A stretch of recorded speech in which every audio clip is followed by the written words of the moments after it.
Bienvenidos a este nuevo video tutorial en el cual se abordarán los temas estadísticos de análisis de varianza. Como bien decía, el análisis de varianza está con sus siglas ANOVA, que es Analysis of Variance. Es un método para comparar dos o más medias. Cuando se quiere comparar más o de dos medias es incorrecto utilizar repetidamente el contraste basado en la t-student por dos motivos.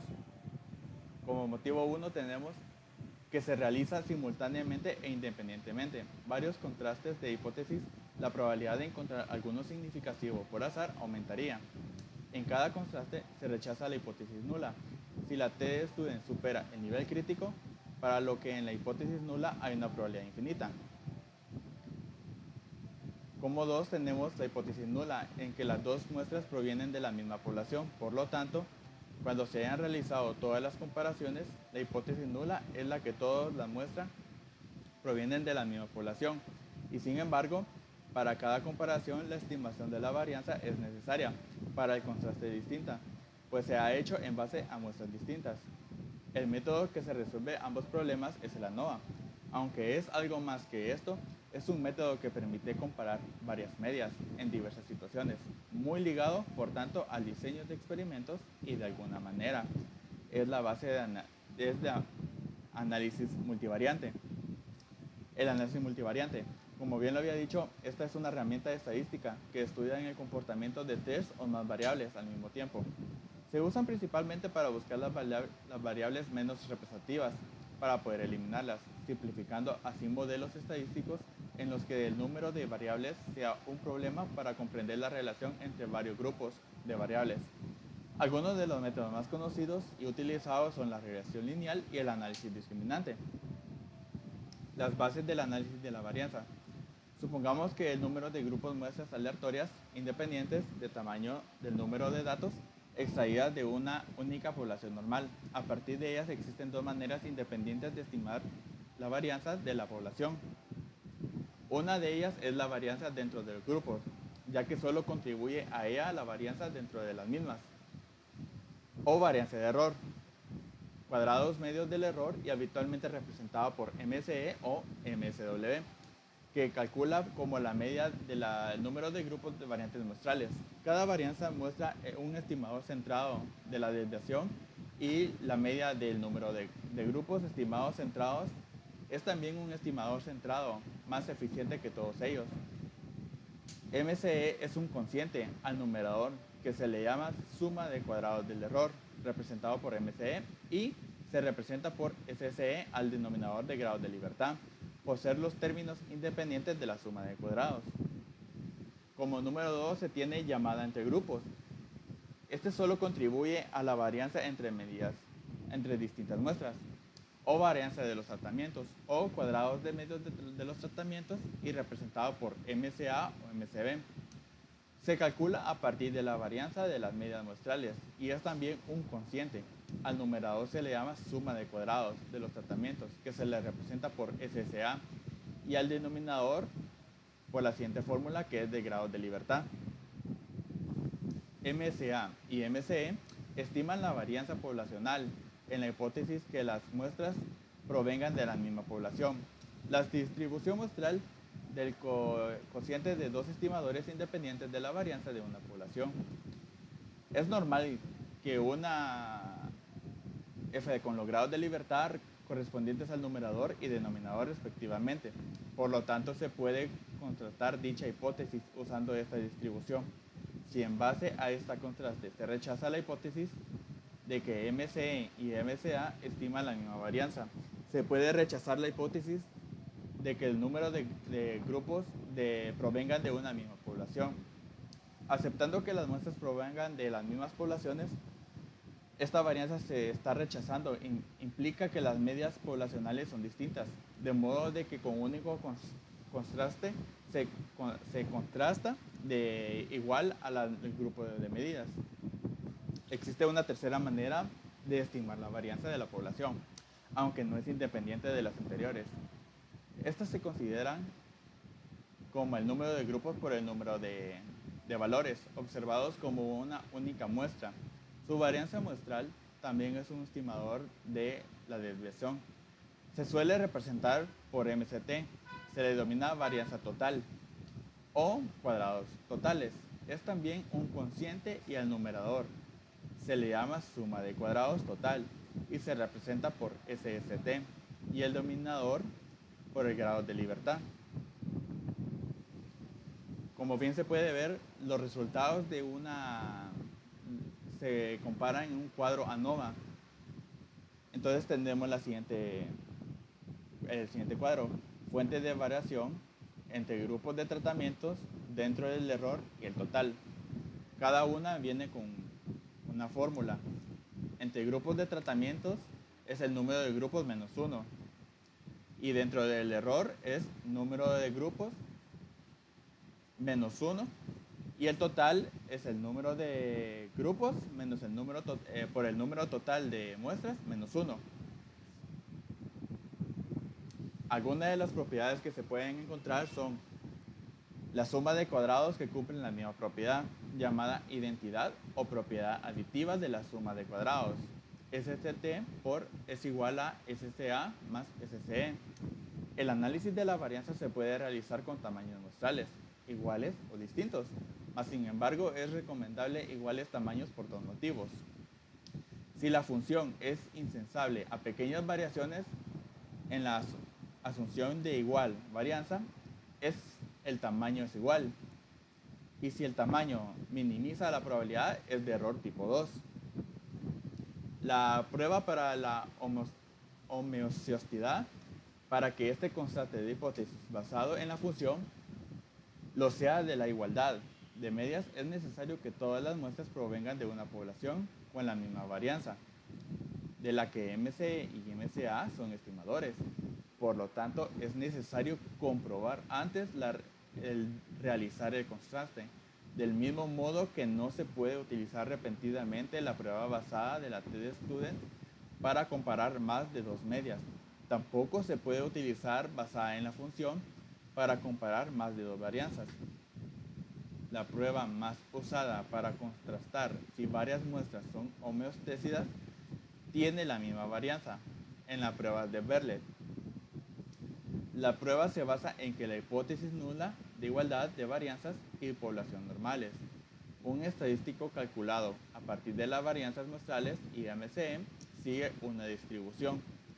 Otras pruebas para contrastar la homoceostidad de varias muestras son la Conrad y la función del cociente máximo, ambas similares y de cálculo más sencillo, pero restringidas a casos de iguales tamaños.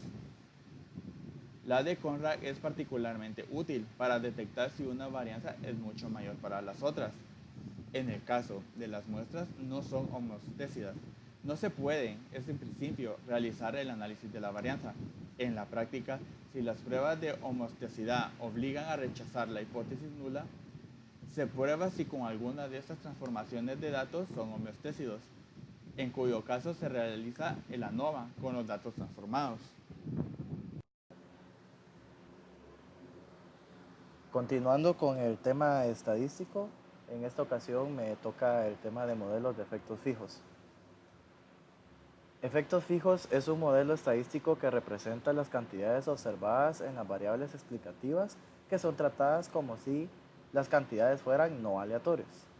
Esta está en contraste con el modelo de efectos aleatorios y el modelo mixto, en los que todas o algunas de las variables explicativas son tratadas como si se derivaran de causas aleatorias. Un valor individual se puede escribir en este modelo. Como la media es global, la desviación estándar poblacional es la constante del efecto o efecto fijo que diferencia a las K-poblaciones. Las K-poblaciones es el número de grupos o cantidad de grupos poblacionales. También se puede escribir de esta manera, que representa la desviación de la observación jésima de la muestra iésima con respecto a su media. A este término se le suele llamar error aleatorio, y teniendo en cuenta las suposiciones iniciales del análisis de la varianza, son K variables, una para cada muestra, todas con una distribución normal en media cero y varianza de desviación estándar. La hipótesis nula en este análisis es que todas las medias son iguales. En hipótesis nula, MCA y MCE son estimadores centrados de la desviación estándar poblacional, es decir, y usando el superíndice O para indicar el valor de las variables en hipótesis nula. Se puede ver que MCE es igual en la hipótesis nula que en la alternativa. Por lo tanto, sin embargo, al valor esperado de MCA en la hipótesis alternativa se le añade un término con respecto a su valor de la hipótesis nula. Contrastar la hipótesis nula es equivalente a contrastar la existencia de la componente añadida 0, lo que es lo mismo que MCE y MCA estimen o no la misma varianza. El estadístico de contraste es MCA dividido MCE, que en la hipótesis nula se distribuye según una F con K-1 y N-1 K grados de libertad. Los pasos en el modelo de efectos fijos para los datos de muestra son los siguientes. Número 1. Calcular las medias de grupo y la gran media. Número 2. Calcular el número de grupos, el número de observaciones por grupo y el número total de observaciones. Número 3. Calcular la varianza total como cada puntuación menos la gran media, que sería la media poblacional elevada al cuadrado. Número 4. Calcular SS a tratar o efecto de tratamiento como cada grupo medio menos la gran media elevada al cuadrado. Luego estos se van a sumar. Número 5. Calcular SS error, error o efecto como cada puntuación menos la media del grupo, que sería la media muestral elevada al cuadrado. Número 6. Calcular DF total, que es n menos t, menos 1. GL menos tratamiento, que es k menos 1, y DF error, que es k por la diferencia entre n menos 1. Número 7. Calcular mean square ms treat, que es ss menos treat dividido df menos treat. Luego ms error, que es ss error menos la diferencia de error. Estos dos datos se van a dividir.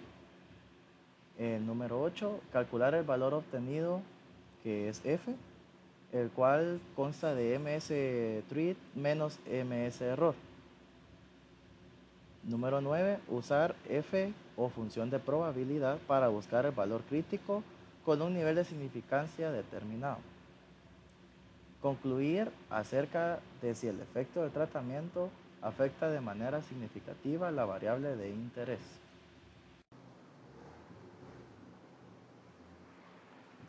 Continuando con los temas, yo les voy a explicar la prueba de hipótesis con ANOVA. El análisis de la varianza ANOVA es una técnica estadística paramétrica de contraste de hipótesis. El ANOVA de un factor sirve para comparar varios grupos en una variable cuantitativa. Se trata, por tanto, de una generalización de la prueba T para dos muestras independientes al caso de diseños con más de dos muestras. A la variable categórica, nominal u ordinal, que define los grupos que deseamos comparar, la llamamos independiente o factor y la representamos por BI.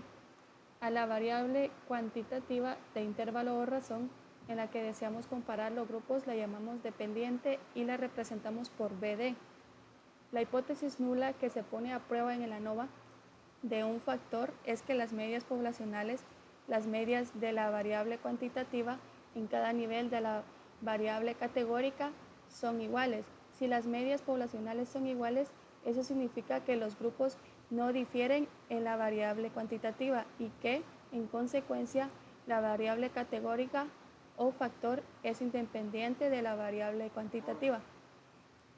Sus condiciones. Cada muestra debe ser independiente de las otras. Cada muestra debe haber sido seleccionada al azar de la población de donde proviene. Las poblaciones de donde provienen las muestras deben tener distribución normal. Las varianzas de cada población deben ser iguales. Tenemos un ejemplo. Dice, un profesor universitario tiene en su grupo alumnos que provienen de 4 escuelas de bachillerato. Después de aplicarles el primer examen, obtiene los siguientes resultados. Escuela A, 6, 8, 9 y 9. Escuela B, 6, 7 y 8. Escuela C, 10, 6, 5, 6 y 7. Y escuela D, 9, 9 y 9. Para comprobar, necesitamos usar la tabla ANOVA, donde CI es la suma de datos de cada columna, KI es el número de datos de cada columna, X es datos originales, C, número de columnas y N, número total de datos.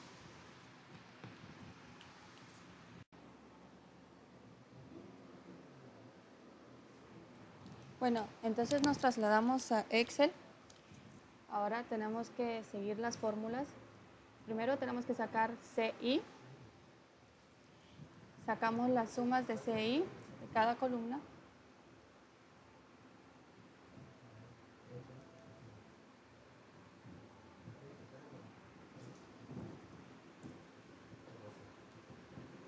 Ahora solo arrastramos los datos y ya tenemos las sumas de CI. Seguidamente, como lo dice en la fórmula, tenemos que elevar al cuadrado el CI. El CI es la suma de datos que hay en cada columna. Entonces, elevamos al cuadrado.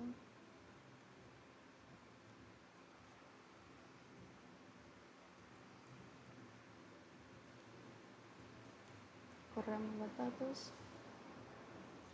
Y ya tenemos CI elevado al cuadrado. Ahora tenemos que sacar KI. KI son los datos que hay en cada columna. Entonces, vamos a colocar contar. Y vamos a contar los datos que hay en cada columna. Podemos ver que hay 4 datos en esta columna. Ahora arrastramos. Y esos son los datos. Tenemos que sacar C y N. N es el número total de datos y C es el número de columnas. Sacamos N.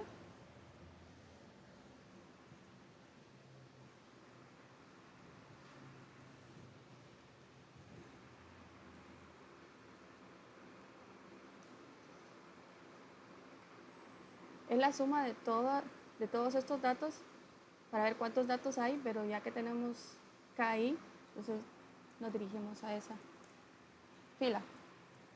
Ahora C. Son 4. ¿Por qué 4? Porque hay 4 columnas, escuela A, B, C y D. Ahora nos dirigimos a la fórmula y nos dice que CI al cuadrado dividido KI, la suma de cada una de ellas.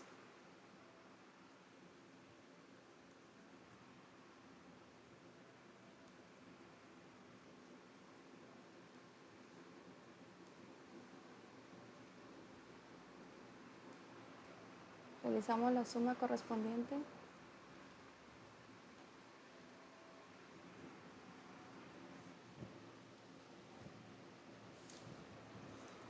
Seguidamente, como lo dice en la fórmula, tenemos que sacar la suma de X.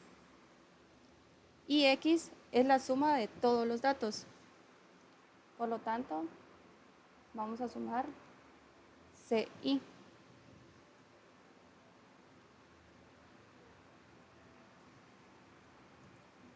Y en la fórmula pide que esto tiene que ser elevado al cuadrado.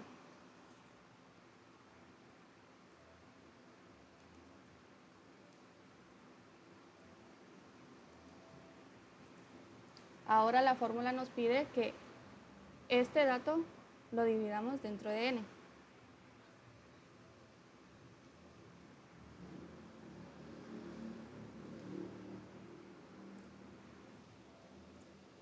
Ya tenemos esto.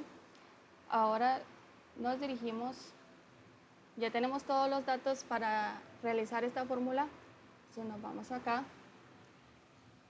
vamos a sacar la suma de cuadrados factor. Entonces pide que restemos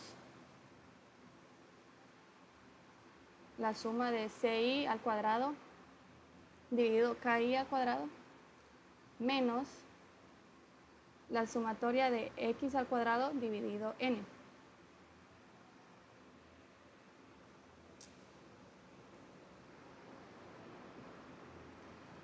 Tenemos 10.8. Ahora tenemos que sacar suma de cuadrados error. Para esto nos pide que tenemos que sacar la sumatoria de X al cuadrado. Tenemos que hacerlo por cada celda. Entonces vamos a elevar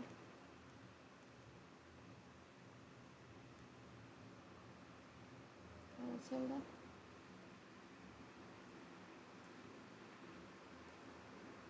Corremos los datos.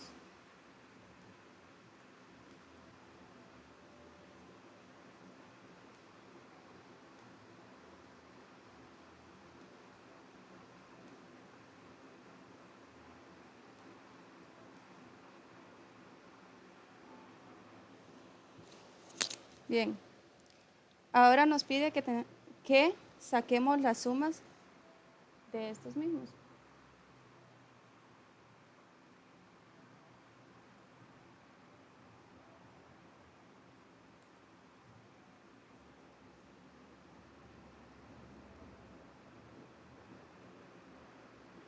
Vamos a sumar cada fila y arrastramos. Ahora procedemos a sacar la suma de esta columna.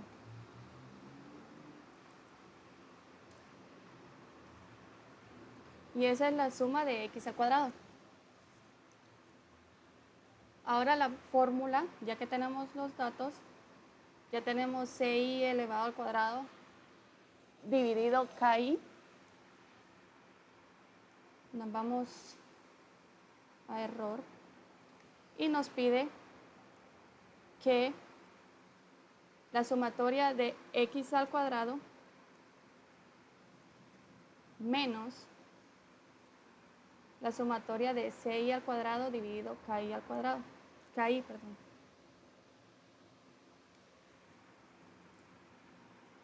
Nos da 22.8.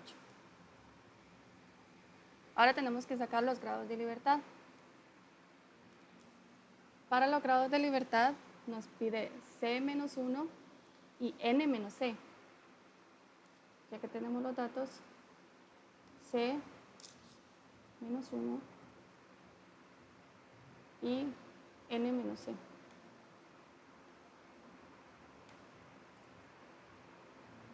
Procedemos a sacar las medias cuadráticas. Media cuadrática factor. Nos dice que es la división de suma de cuadrados factor, que es esto, dividido grados de libertad, que es C-1. Ahora la media cuadrática error nos pide suma de cuadrados error, que es este, dividido grados de libertad, que es N-C. Teniendo todos estos datos, procedemos a sacar la F calculada. Y dice que es la división entre media cuadrática factor y media cuadrática error.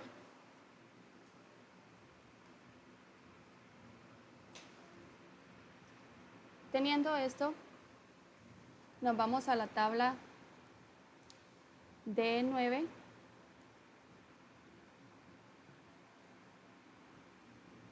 Esta es la tabla del 9 y teníamos grados de libertad 3 y 11. El numerador es 3 y denominador 11.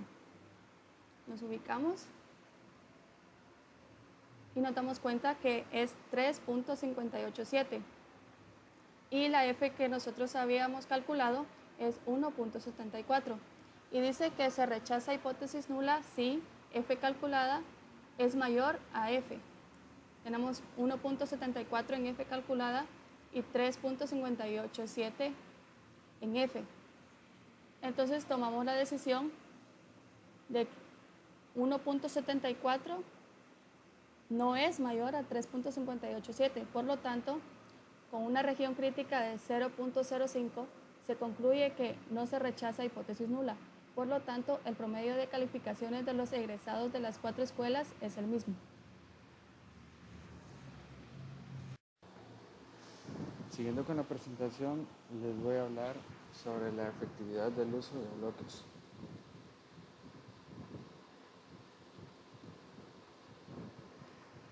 En el análisis de varianza de una vía equivale al test con la TestStudent para muestras independientes. A su vez, el análisis de varianza para el diseño en bloques con 2 tratamientos equivale a la décima de TestStudent para muestras pareadas. La décima de TestStudent no conserva el nivel de significación correspondiente y es más correcto utilizar el análisis de varianza.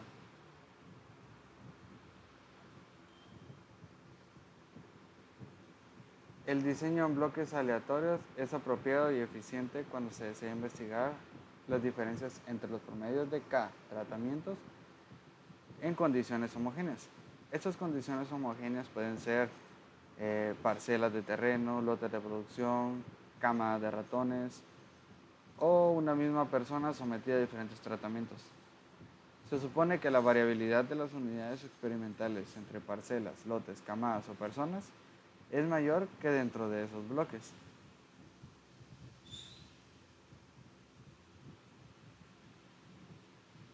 Por tanto, al adjudicar los K tratamientos aleatoriamente a las unidades que constituyen un bloque, se obtiene un efecto de tratamiento limpio de esa variación entre bloques que podrían llegar a encubrir la diferencia entre tratamientos. Comparado con el diseño completamente aleatorio, se tiene por tanto una fuente de variación adicional a las entre tratamientos y dentro de tratamientos. La variación entre bloques, la suma de cuadrados correspondiente se simbolizará por SCB. Los grados de libertad para el cálculo CMB serán B menos 1. El número de bloques menos 1. La SCB se calcula usando los valores de la suma de los JIC y pertenecientes a cada uno de los bloques.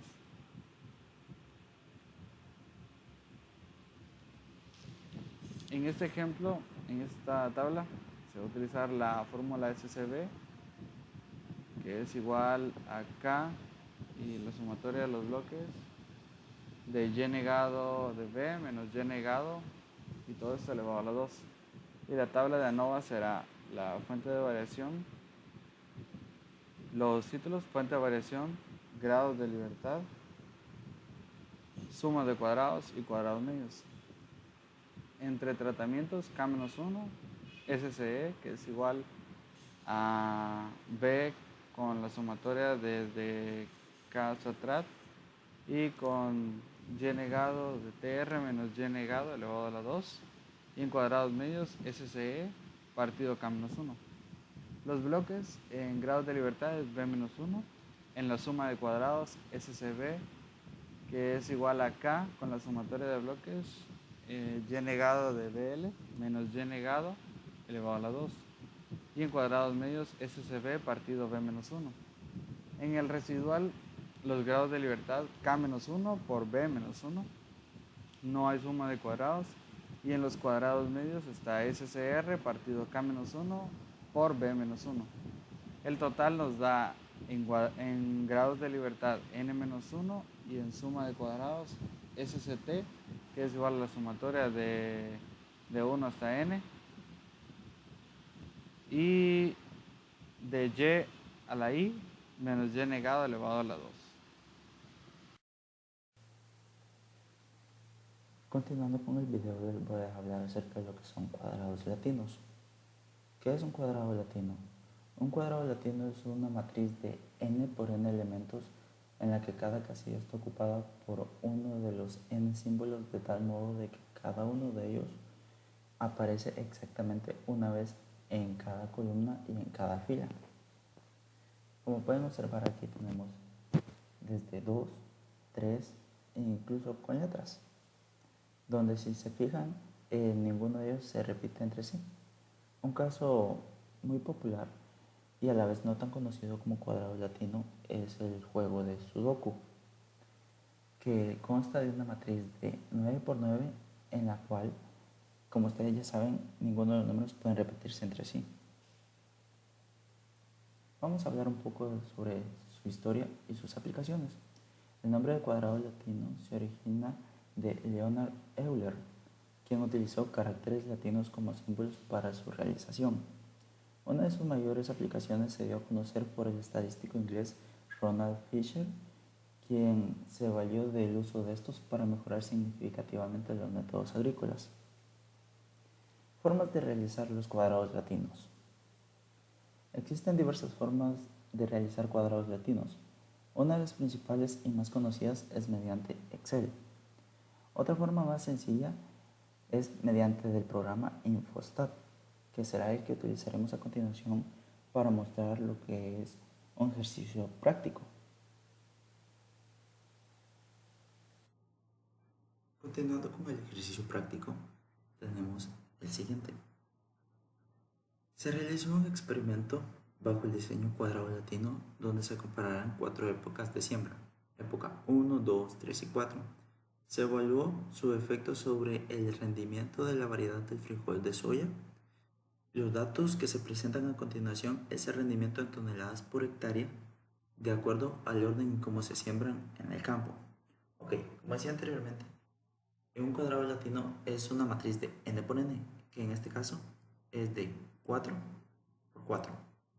Ok, si nos damos cuenta, están ingresadas las épocas de manera aleatoria, lo que quiere decir que en este caso no se repite, bueno, no se deberían ni de repetir lo que son entre filas y columnas, tal como habíamos dicho, como se hace en el juego de Sudoku.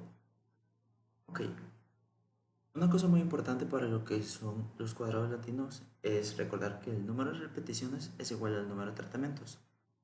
Es decir, que en este caso el número de repeticiones y el número de tratamientos, o en este caso conocidos como filas y columnas. Ok, lo primero que vamos a hacer es ingresar una tabla de manera vertical. Y para eso necesitamos lo que son filas, columnas, épocas y el rendimiento, ya que este es el que queremos evaluar. Ok, entonces vamos a hacer copiar y pegar de manera vertical. Ok, lo vamos a hacer 4 veces, porque son 4 repeticiones las que vamos a hacer. Ok, ahorita vamos con lo que son las columnas. De igual manera, vamos a ingresarlas.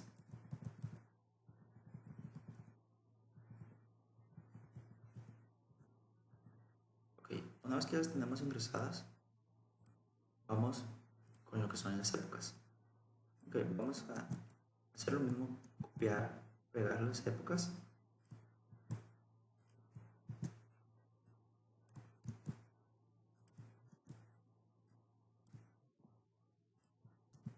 Ok, ahora de igual manera vamos a hacer lo mismo con lo que es el rendimiento.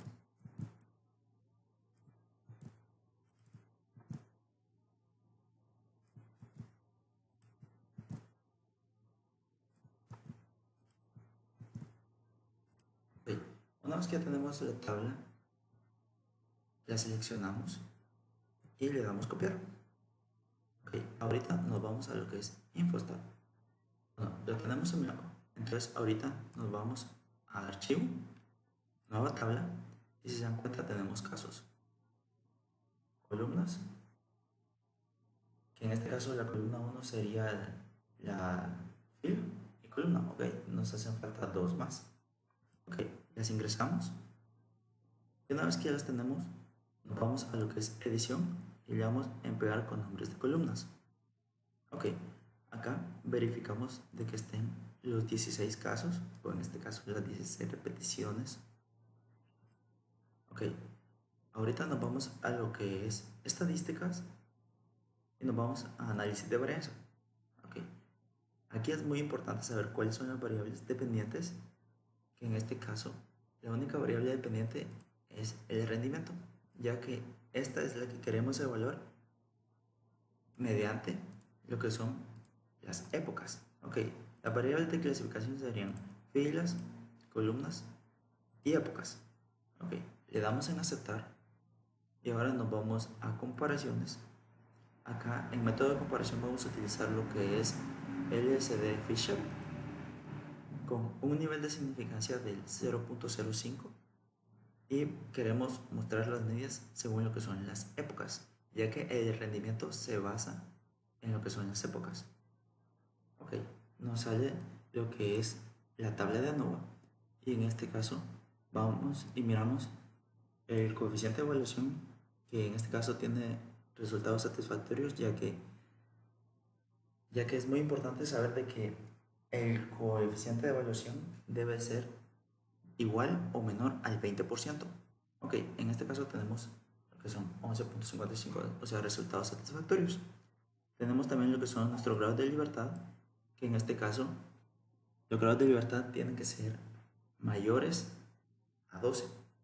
En este caso no es así, pero de igual se puede justificar. Ok, aquí tenemos lo que es la hipótesis nula, que en este caso se rechazaría. Y como nos damos cuenta, tenemos un mayor rendimiento en lo que es la época 1, con un nivel de media de significancia del 0.3459. Ok, hasta aquí tenemos lo que es cuadrados latinos.